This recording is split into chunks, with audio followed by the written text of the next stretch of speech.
नमस्कार, myself Rajkumar, assistant professor, Ganj Dudwara PG college, Kasganj. आज हम लोग एक छोटी कहानी खाली जार की चर्चा करेंगे। एक समय एक क्लास में गुरुजी कुछ बच्चों को पढ़ा रहे थे। उन्होंने एक खाली जार लिया और बच्चों से कहा, बच्चों, आज हम इस खाली जार को भरना बताएंगे।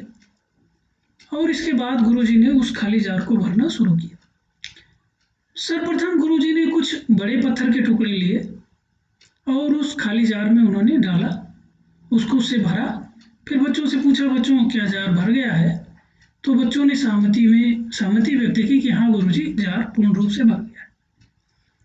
इसके बाद गुरुजी ने इधर उधर देखा तो कुछ छोटे पत्थर के टुकड़े नजर आए, उनको लिया और उनको डालकर हिलाया तो ये छोटे पत्थर के टुकड़े बड़े पत्थर के टुकड़ों के बीच जो गैप था उसमें जाके समा गए और वो भी उसमें उस बर्तन में आ गए।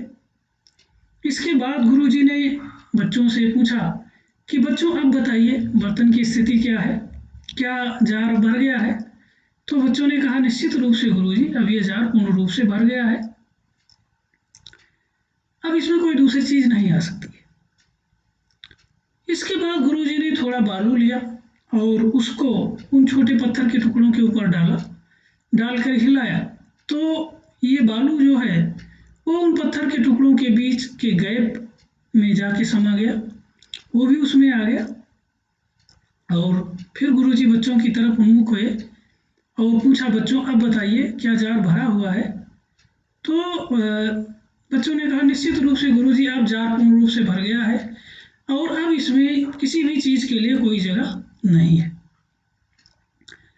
इसके बाद गुरुजी ने थोड़ी चाय ली और उसको उस बर्तन में बालू के ऊपर से डाल दिया तो चाय धीरे धीरे उस बालू से होते हुए पत्थरों के बीच आके समा गई। और उन्होंने फिर इसके बाद वो बच्चों की तरफ उन्मुख हुए और बच्चों को बताना शुरू किया। उन्होंने कहा, बच्चों देखिए, ये जो खाली जार है ये हमारा जीवन है और इसमें जो चीज़ें हम भर रहे हैं वो जीवन की वो सारी आवश्यकताएं हैं, वो चीज़ें हैं जिन्हें हम अपने जीवन में प्राप्त करते हैं, ग्रहण करते हैं।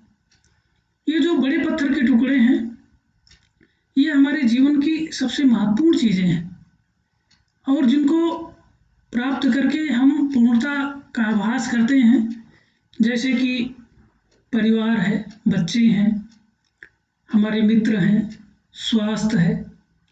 ये सारी चीज़ें अगर हमारे पास हैं तो हमें जीवन में कोई कमी नहीं लगती।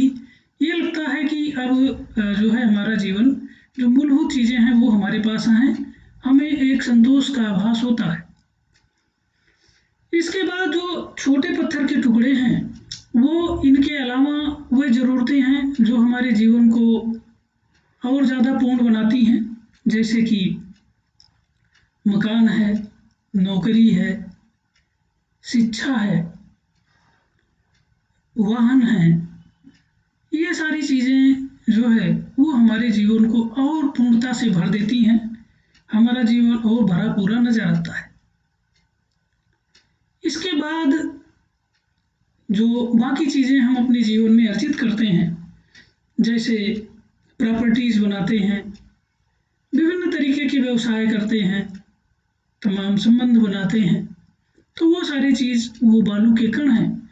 यानी जीवन की मूलभूत चीज़ें हम अपने जीवन में प्राप्त कर लेने के बाद जो भी चीज़ें करते हैं, एक्स्ट्रा चीज़ें इकट्ठा करते हैं, वो सब उन बालू के कणों के समान है। गुरुजी ने कहा कि बच्चों, जो हमारा जीवन है इसमें अगर हम पहले ही निरर्थक चीज़ों जैसे बालू से भर लेते हैं तो जो बहुत ही इम्पोर्टेंट चीज़ें हैं उनके लिए जगह नहीं बचती है। इसलिए हमें अपने जीवन में सबसे पहले उसको पूर्ण करने के लिए जो हमारी मूल बहुत ही महत्वपूर्ण चीज़ें हैं, सर्वप्रथम उनको स्थान देना चाहिए। उसके बाद उसको पूर्ण करने वाली जो दूसरी महत्वपूर्ण चीज़ें हैं उनके लिए स्थान बनाना चाहिए। और बाद में हम जब इतनी सारी चीज़ें हमें प्राप्त हो जाएं तो बाद में हम दूसरी चीज़ों के लिए प्रयास कर सकते हैं, उनको भी हम जीवन में जुटा सकते हैं। इसके बाद गुरुजी क्लास से बाहर जाने लगे तो एक बच्चा खड़ा हुआ और गुरुजी को टोका कि गुरुजी, आपने चाय के बारे में तो कुछ बताया ही नहीं। गुरुजी हंसे और बोले कि मैं इसी प्रश्न की आशा कर रहा था।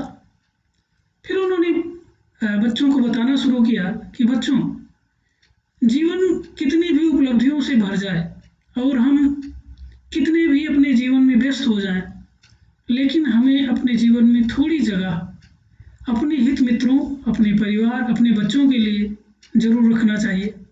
हमारे जीवन में मित्रों के साथ बैठकर एक कप चाय पीने का समय अवश्य होना चाहिए, क्योंकि जीवन जो है, जो भी हमारी जो ज़रूरतें हैं, उनमें ये चीज़ें अपना खास महत्व रखती हैं। इनके द्वारा हम जीवन की विषमताओं से बड़ी आसानी से उबर जाते हैं। इनसे बात करके हम ऊर्जावान रहते हैं, तरोताज़ा रहते हैं और हम जीवन में कितनी भी उपलब्धियां ग्रहण कर लें, अगर हम उन्हीं में अपने आप को उन्हीं से भर लेते हैं, हमारे लिए बाकी जो मित्र हैं, जो हमारे पड़ोसी हैं, इनके लिए अगर समय नहीं रहता है तो हम एक तरीके से अपनी तब भी हमारा जीवन पूर्ण नहीं हो पाता है, क्योंकि तमाम उपलब्धियों के बावजूद भी जीवन की पूर्णता के लिए जो हमारे कर्तव्य हैं, जो हमारे नैतिक दायित्व हैं, उनका भी बोध होना चाहिए। मित्रों के बारे में, जो हमारे मित्र हैं, पड़ोसी हैं, शुभचिंतक हैं, उनकी क्या स्थितियां हैं, वो किस स्थिति में हैं, उनसे एक जुड़ाव और उनके स्थिति के बारे में हमें ज्ञान होना चाहिए। उनके प्रति जो हमारा दायित्व है, जो हमारे कर्तव्य हैं, उसको पूर्ण करने का प्रयास करना चाहिए। यानी कि अपनी आवश्यकता की चीज़ें जुटा लेने के बाद जब हम अपने कर्तव्य, अपने दायित्व को ही पूरा करते हैं, तो हमारा जीवन एकदम परिपूर्ण होता है, जीवन सार्थक होता है। अगर हम केवल अपने भौतिक उपलब्धियों में ही फंस के रह जाते हैं, उन्हीं में डूबे रह जाते हैं, तो जीवन हमारा एक कूपमंडूक हो जाता है।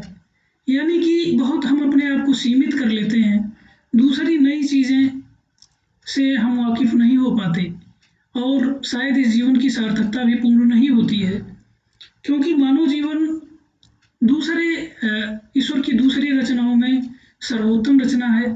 तो इस जीवन को पूर्ण बनाने के लिए, इस जीवन की सार्थकता के लिए हमें न केवल अपनी ज़रूरतें पूरी करनी हैं, बल्कि साथ में उसके साथ जो हमारे आसपास की चीज़ें हैं, उनमें भी उनके प्रति जो हमारा कर्तव्य है और जो हमारी जिम्मेदारियां हैं, उसको भी हमें पूर्ण करना चाहिए। और ये हम तभी कर पाते हैं जब हम उनके संपर्क में रहते हैं, उनकी दशा से हम परिचित होते हैं, उनकी आवश्यकताओं के बारे में हमें जानकारी होती है। तो निश्चित रूप से अगर हम सक्षम हैं तो हम उसको पूरा करते हैं और इससे हमें संतोष मिलता है, पूर्णता का आभास होता है।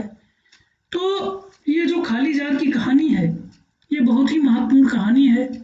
जीवन में प्राथमिकताएं तय करने में ये कहानी हमें बहुत महत्वपूर्ण उपदेश देती है। किस तरीके से जीवन की आपाधापी में, जीवन की भागदौड़ में हम चीज़ों को व्यवस्थित कर सकते हैं और इस जीवन को पूर्ण सार्थक बना सकते हैं, जिसमें हमें कहीं भी असंतोष, कहीं भी अपूर्णता का एहसास ना हो। एक संतोषपरक, एक सुखमय जीवन इसके द्वारा हम जी सकते हैं। काफ़ी महत्वपूर्ण कहानी है और काफ़ी महत्वपूर्ण शिक्षा मानव जीवन को पूर्ण बनाने के लिए देती है। तो इस कहानी के बारे में इतना ही। सभी का धन्यवाद।